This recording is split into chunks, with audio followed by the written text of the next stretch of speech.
Today we're going to be talking about L'Hopital's rule and indeterminate forms.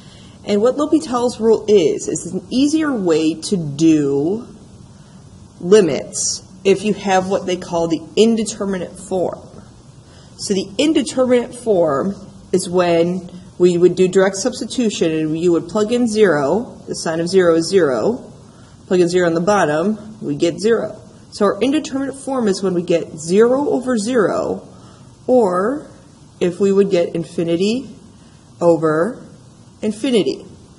Now L'Hopital's rule is going to help us convert this. We know that this limit is neither one of those. We know this limit is 1 because of, basically I just gave that to you guys earlier in the year. But our L'Hopital's rule says that if you have a function where you have, when you actually plug in a on the top or the bottom, but the derivatives exist, you can take the derivative of the top, derivative of the bottom, and then basically substitute and find the limit from there. Make sure you realize this is not the quotient rule. You just take the derivative of the top like usual and the derivative of the bottom like usual. So make sure you're not mixing those two things up. Okay, so this limit. Use L'Hopital's rule to find the limit. If I plug in 0, I get 0 over 0. So that's an indeterminate form. Remember, you need to get 0 over 0. Okay, this top function we're going to call f of x. The bottom function we're going to call g of x. So over to the side, take the derivative of f of x. The derivative of f of x is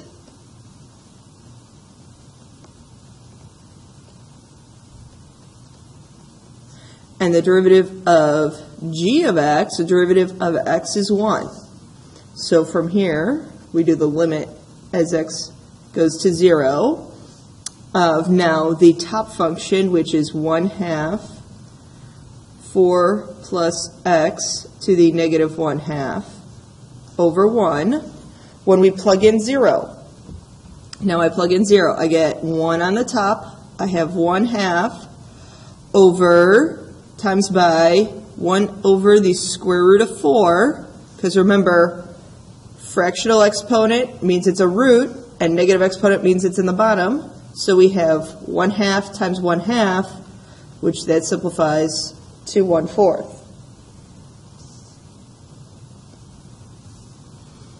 Okay, next one. Hey, use L'Hopital's rule to find the limit. So when I plug in pi here into cosecant, technically that doesn't exist because cosecant has an asymptote at pi. So what we should do here is look at it from numbers a little bit less of pi. When numbers a little bit less of pi, of our top limit, we would get infinity over infinity.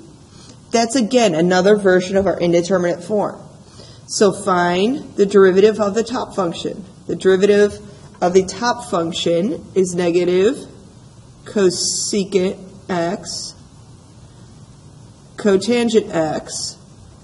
The derivative of the bottom function is equal to the negative cosecant squared x. So now it's a matter of then plugging that in. We have negative cosecant x cotangent x. And then on the bottom, we have negative cosecant squared x. Now let's see if we can simplify. Those pluses become plus. One of these cosecants cancel. Cotangent can be written as cosine of x over sine of x.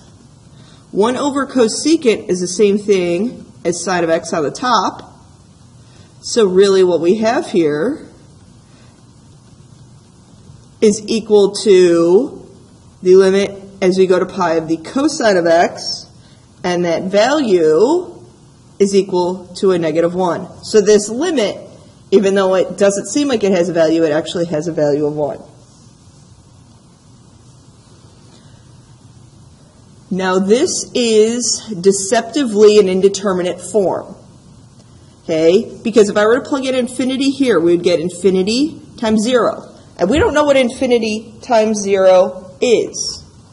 So what we have to do is we have to change it to an indeterminate form. And this can be a little bit challenging. But one of the tricks is, if we come up with a new variable h, and we let h equal 1 over x, or 1 over x equals h. So now the limit, as h goes to something.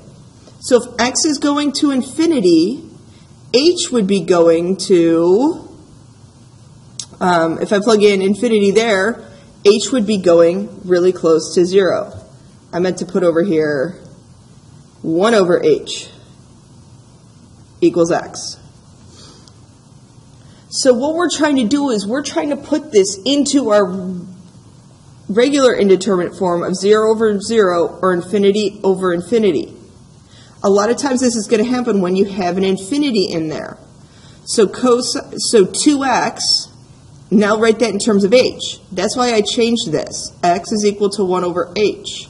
So that's going to be 2 times 1 over h times by the sine of, if 1 over x is equal to h. So now let's look at this. With my manipulation, we have 2 times the sine of h over h. Okay, that's our indeterminate form because I plug in 0 on the top and bottom. I'm going to get 0 over 0. So now what I want you guys to do is take the derivative of the top. Derivative of sine is the cosine. Derivative of h is 1. Now plug in 0, and we get our value of 2. So deceptively, this doesn't look like it's going to be a derivative, but it's our indeterminate form of 0 times infinity, but I manipulate that to change it into 0 over 0 or infinity over infinity. Okay, these can be a little bit challenging. When you have 1 to infinity or 0 to 0 or infinity to 0, what we're going to do is we're going to basically take the ln of both the functions and we're going to do some manipulation. Once we simplify the function, we're going to then evaluate the function and put in, it's going to be e to whatever this limit is once we evaluate the limit. So can be a little bit confusing, but if it's in our indeterminate form of these, you're basically going to take the ln of both sides and evaluate that limit and then put e to that value. Okay, so this is one of our indeterminate forms. When I plug in infinity, I would have 1 to the infinity power. That's an indeterminate form. So the function we're actually taking the limit of is 1 plus 1 over x to the x. Now let's take the ln of both sides. So that allows me then to bring down my exponent. And really, again, what we're doing is we're putting this into that indeterminate form. I brought down my exponent, okay? And what this is this now, I'm going to put in that indeterminate form, okay? ln of 1 is 0. What I can do is I can manipulate this function into this function, because now when I find the limit as x goes to infinity of that, we have an indeterminate form. Here our indeterminate form is 0 over 0. So now what I have to do, again, the top function is f of x, and let's take the derivative of that. That's 1 over 1 plus 1 over x times by negative x to the negative 2. Take the derivative of the bottom function, negative x to the negative 2. So now, limit as x goes to infinity of, we put our derivative on top, 1 over 1 plus 1 over x times by negative x over x to the negative 2, or I'm sorry, negative x times x to the negative 2. I still said that wrong. Sorry. I was distracted by the speaker. Now, notice what cancels. That cancels. That cancels. So really, we now have our limit as x goes to infinity of 1 over 1 plus 1 over x. When I find that, we have x going to infinity. This piece here is going to go to 0. So I have 1 over 1. Our limit's going to equal 1. And I don't know if all the time these limits are going to be 1, because I was thinking originally 1 to the infinity, well, that's going to be 1. I don't know if all the time that's going to be true. So be careful of that. Oh, I actually made a mistake. I apologize. Remember back to the previous slide. I evaluated this limit. Okay, I now need to put that limit in the exponent. That's the mistake I made. So our answer is really e to the first. I apologize. I'm super distracted.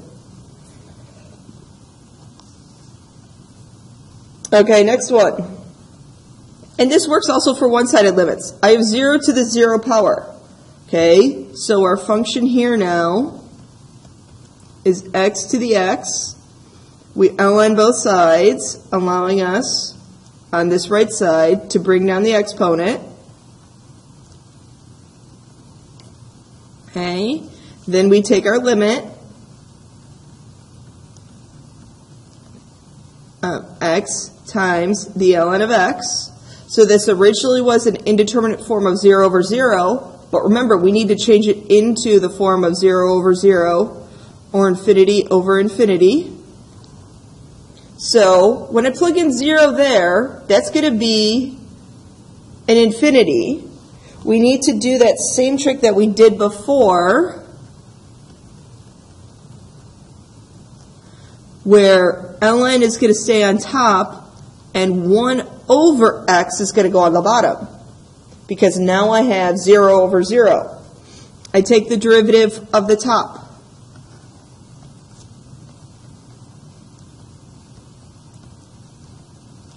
Which is 1 over x. I take the derivative of the bottom, negative 1 over x squared. Okay, this is going to simplify to negative x, which that limit then ends up being 0. So then from there, remember that we need to put it as e to the 0 power, because this limit equaled, when I did my L'Hopital's rule, it equaled e to whatever that limit was, which then that simplifies to 1. Okay, last example. Now I want to talk about this one again. When I have an infinity, I have now infinity to the 0 power. So that's the indeterminate form. Remember, we need to change it to 0 over 0 or infinity over infinity. So, again, let's do that. Our function is x times 1 over x. We ln both sides.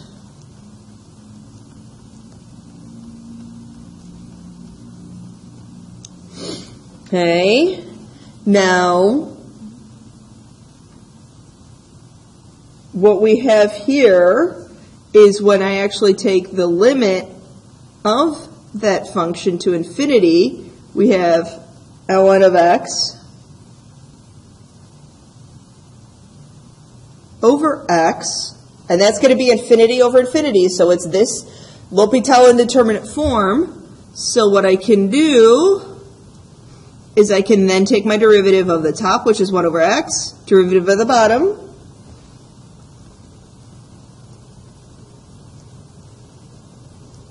and we get that value. So now this limit equals 0.